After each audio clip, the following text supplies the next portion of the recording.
Welcome back to the channel, Hobby-Wan Kenobi here. Well, today I am starting work on the Great Wall Hobby T-33A in 1/48 scale. There are two kits available by Great Wall Hobby. I chose this one because I have an almost unreasonable love for any paint scheme with ADC gray and white, and seeing that scheme with the blue accents all over the aircraft, well, it was a no-brainer. Alright, we start with the cockpit, which is a little bare.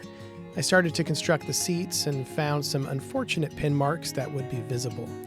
These were removed by filling with CA glue and sanding away. I also found a few more pin marks on the inside of the fuselage halves that would be visible as well. These were also sanded away. I started by painting the base of the cockpit parts.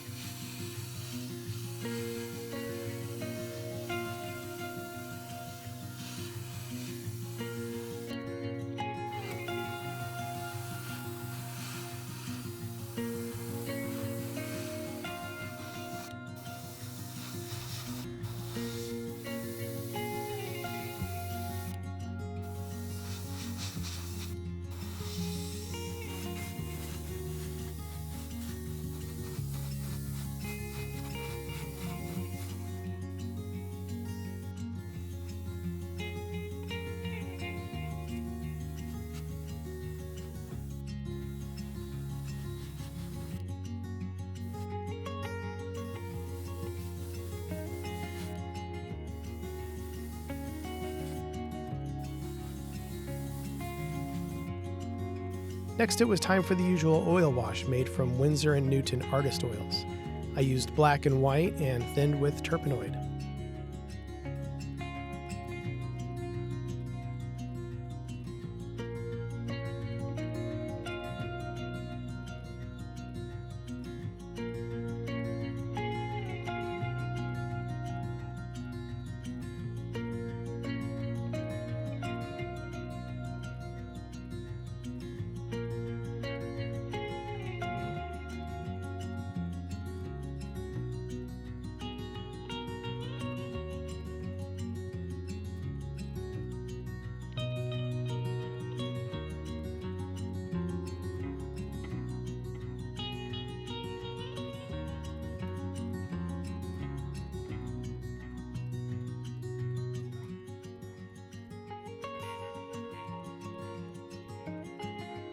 The dried wash was removed with a soft brush and Q-tips.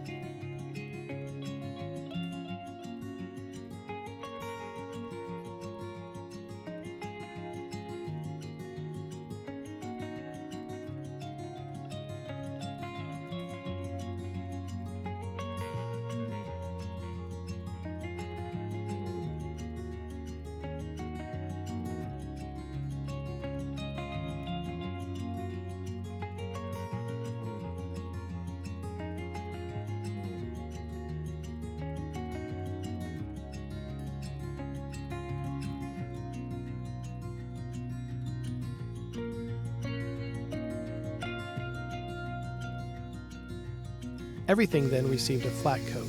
Then I masked off areas to airbrush black on the side consoles. Great Wall Hobby has provided decals for the side consoles, but I almost always prefer to paint these areas myself.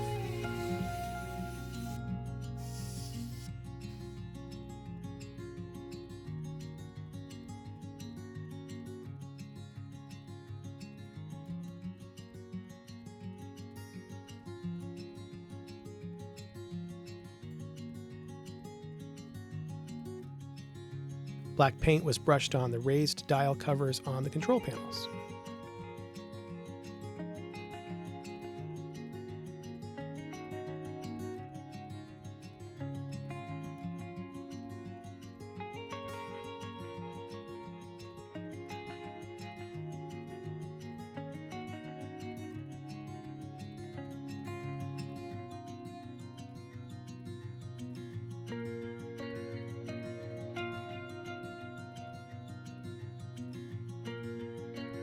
Light gray and white was applied to the tips of switches on the consoles.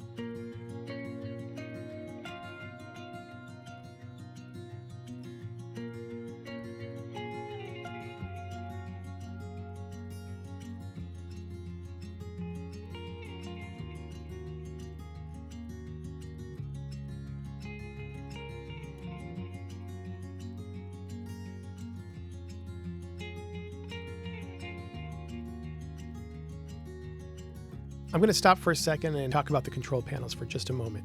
Each control panel is built up with a front piece with holes for the dials, a back piece, and a decal. Though I see how this method seems like a good idea, I did encounter two problems. First, the thickness of the front piece ended up being far too pronounced, and the dials behind it were lost almost completely. If I were to build this kit in the future, I would spend time thinning the front piece from the back side to remove more material. The second problem was that this creates a seam from between the front and back piece of the rear control panel, which needed to be filled, sanded, and repainted to make the panel appear as one piece. Despite these good intentions by the manufacturer, I believe these solutions caused more issues than necessary.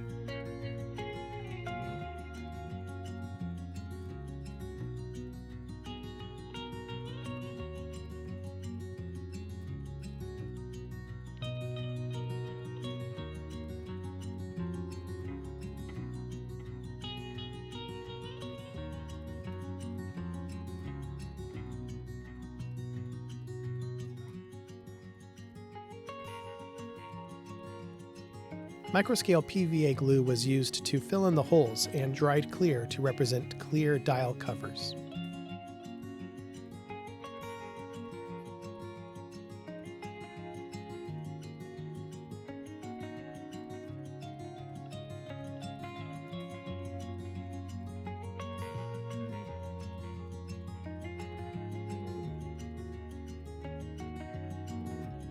Fitting the fuselage halves together revealed that the ejection seats could be glued in the cockpit later in the build.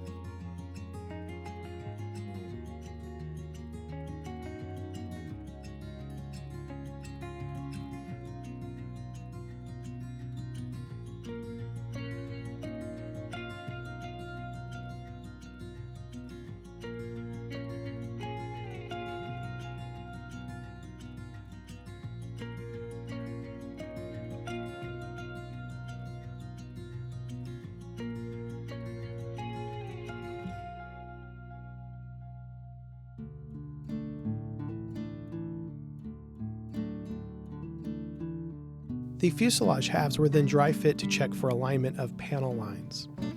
Though the panel lines were okay, I decided to clip the alignment tabs to better and more freely ensure a good fit.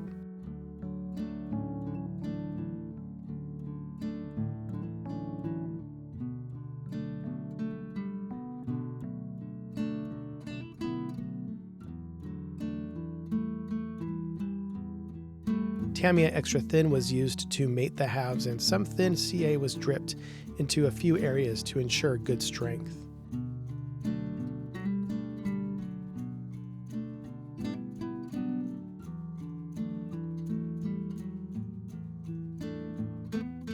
This moment, I would like to remind you to like this video if you're enjoying this content, and if you haven't already, please do subscribe.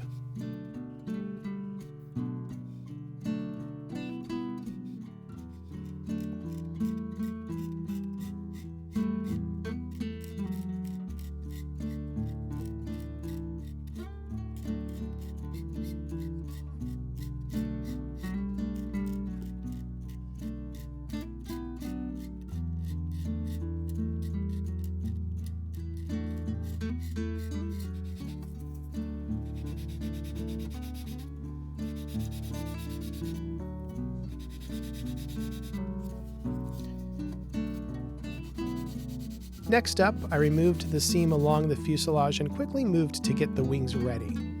The wings did fit beautifully against the fuselage.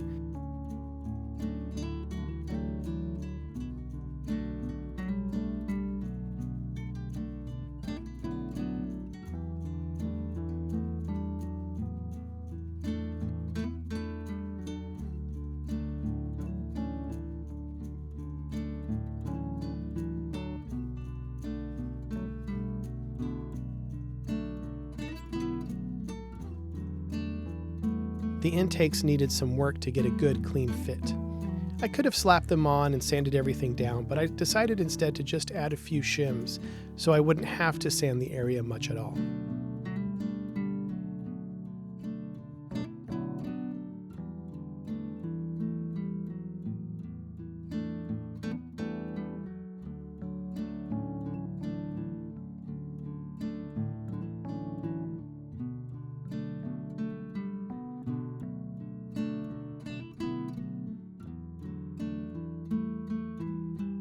I've always wanted to try to thin the backside of vents and open them up. This aircraft had 3 vents along the bottom of the intakes, and this was really the perfect opportunity to try a little more realism in my models. I removed a lot of the plastic behind the vent. The plastic was so thin, in fact, that I was able to see light from the other side. I thinly sliced away the thin plastic from the center of each vent and cleaned the edges with a little sandpaper. I really love how these came out. The underside of the trailing edge of the wings had a seam that I couldn't find on the actual aircraft. The seam was filled with stretched sprue, filled with a little CA glue, and scraped away completely. Next, it was time to continue work on the ejection seats. The headrest of the ejection seats seemed awfully simplified and were missing a panel just under the cushion for the pilot's head. I added some plastic here to help both add accuracy as well as hide an obvious pin mark. The headrest was also missing a thin piece directly on top of the cushion. I added thin plastic here to correct this. I decided to scratch build my own seat belts with Tamiya tape and a PE buckle set. I coated each belt with a black primer, then shaped them in the seat in a natural manner. Then I secured them in place with CA glue.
I used Vallejo model color paints for the colors and added a bit of white to each color and created highlights to give them some realism.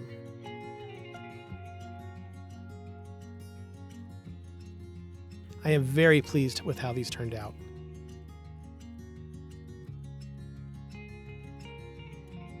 Finally, I shaped some plastic to create the ejection handles and painted them yellow. I found that many of these didn't have stripes, so I decided to just leave them that one color.